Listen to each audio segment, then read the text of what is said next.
अरे जा जा, देखूंगा तुझे, जिंदा नहीं छोडूंगा. हरामजादे. लाल्या तडपत होता तोपर्यंत शशीने ढकलीत ढकलीत बोळापर्यंत आणलं. विनवणीच्या स्वरात ती बोलत होती. जास्त तमाशा दाखवणं मलाही आवडलं नाही, म्हणून मी घराकडं निघालो. लाल्या अजून गरजतच होता. आज जेवणाला मूडच लागला नाही. भांडण म्हटलं की आपला जीवच जाग्यावर राहत नाही. न जेवता झोपलो.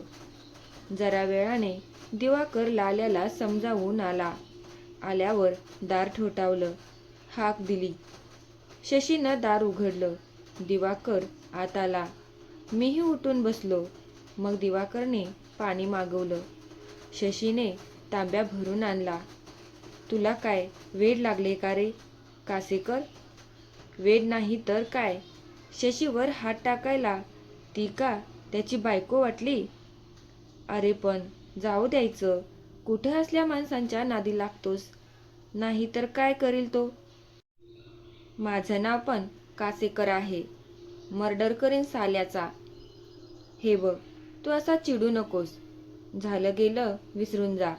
परत त्याच्या नादालाही लागू नकोस. तो कधी काय करील सांगता यायचं नाही. लय उलट्या काळजाचा माणूस आहे तो. असू दे, मी पण त्यातलाच आहे. म्हटलं बघ बुवा. दिवाकर एवढंच म्हटला. मग रात्री झाली म्हणून झोपायला गेला. जाताना परत एकदा सल्ला दिला, त्याच्या नादी लागू नकोस म्हणून. तो गेल्यावर शशीने दार लावलं. शेजारी येऊन झोपली, पण साऱ्या भावनाच उडाल्या होत्या. आमची जेवणच चालली होती. तोच दिवाकर आत आला. त्याला जेवायला ये म्हणालो पण नाही. आला. कॉटवर बसला. त्याला असं अवचित आलेलं पाहिलं की काहीतरी त्याचं काम नक्कीच असावं. विनाकारण तो कोणाच्या घरात जात नाही हे मला माहीत होतं. मग काय विशेष? काही नाही. आज आपण बाहेर झोपू. बाळपिसे काही अजून आला नाही. मला कोणी जोडीदार नाही. का कुठे गेला तो? काय माहीत. पण आज तू बाहेर ये झोपायला. वहिनी झोपतील आत. हो येईन की. रमी खेळू हवं तर. बरं चालतो. तू जेवण घे. मी ओट्यावर अंथरूण टाकतो. ओटा लहानच, दोघंच झोपू शकतील असा. खांबाच्या बाजूने दिवाकर झोपला. मीही गटाराच्या बाजूने अंथरूण टाकलं. म्युनिसिपाल्टीच्या दिव्याच्या उजेडात रमी खेळत झोपलो. दोघं दोन बाजूने बराच वेळ खेळत होते. शशी दार लोटून झोपली तरी डाव चालला होता. खेळ चालू असताना लाल्या त्याच्या खोलीच्या दारात उभा राहून मारक्या म्हशीगत आमच्याकडे बघत होता.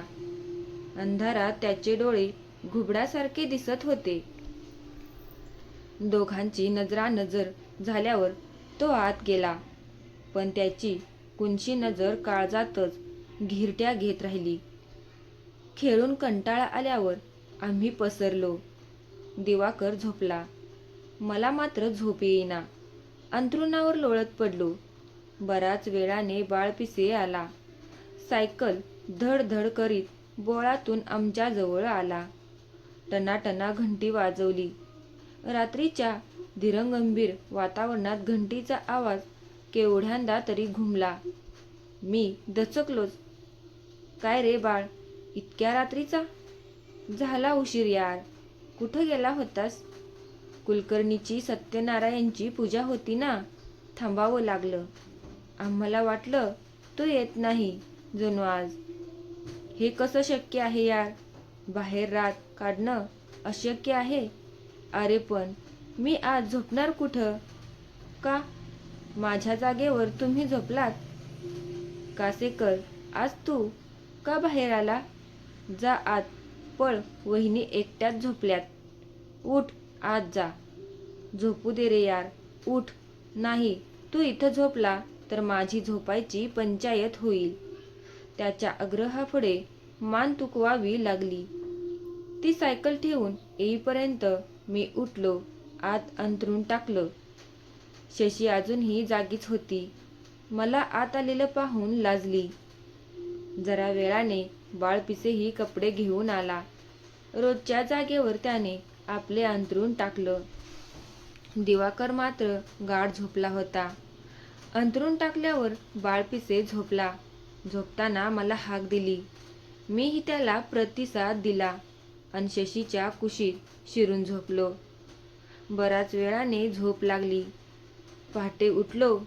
तो जरा गडबडीतच. दारावर धाड धाड दणके बसत होतं. खळखळ कडी आपटल्याचा आवाज येत होता. बाहेर गिलकाही वाढला होता. नेहमीपेक्षा जास्तच वर्दळ दिसत होती. कासेकर, कासेकर, परिचित आवाज कानावर आला. त्या आवाजाने अंग झाडून उठलो.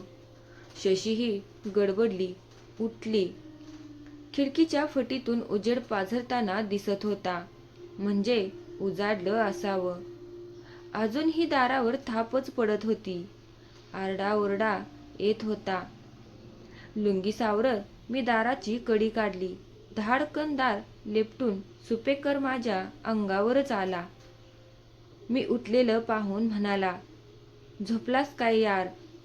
काय रे, काय गडबड?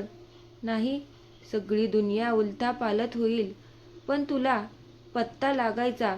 बाहेर माणसांचा गिलका वाढला होता. चिवचिवाट गोंधळ. मी जरा बुचकाळलोच. काय रे सुपेकर, बाहेर पोलीस आलेत? बाळपिसेचा खून झालाय ना? आ? मी उडालोच. खाडकन धुंदी उतरली. बाळपिसे? होय, झोपेत त्याचा कोणीतरी खून केलाय. सुपेकराच्या अंगावरून मी धावलो. दाराच्या चौकटीतून भेदरून उभा राहिलो. समोर ओट्यावर बाळपिसेचं रक्ताने माखलेलं अंथरूण होतं. काळा ठिक्कर पडलेला बाळपिसे आत्मा नसलेल्या शरीराने तिथे पसरला होता.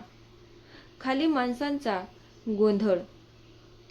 पलीकडे दिवाकराचं अंथरूण अजूनही तसंच होतं. दोघांची अंथरुणे आमनेसामने, एक भरलेलं, एक रिकामं. आणि सरासरा माझ्या नजरे समोर वीज चमकली. बाळपिसेचा आणि तो खून. तो कोणाचाही वैरी नसताना. म्हणजे मी नकळत लालेच्या खोलीवर पाहिलं. त्याच्या खोलीला नाकातल्या नथीगत कुलूप लोंबकळत होतं. परवा त्याचं आणि माझं झालेलं भांडण आठवलं. रात्री रमी खेळताना त्याची कुणशी नजर आठवली. नजरेसमोर अदृश्य इतिहास उघडला. काळी सावली देहावरून सरसरून गेली. भेदरून मी दिवाकरकडे पाहिलं. तोही माझ्याकडे पाहत होता. त्यानेही काय ते ओळखले. जणू त्याची नजर माझ्या शेजारी असलेल्या शशीच्या बळकट कुंकावर खिळून राहिली होती. चला तर मित्रांनो, कथा आवडली असेल तर लाईक करा, शेअर करा आणि माझ्या अंतरंगी कथा चॅनलला सबस्क्राईब नक्की करा. धन्यवाद.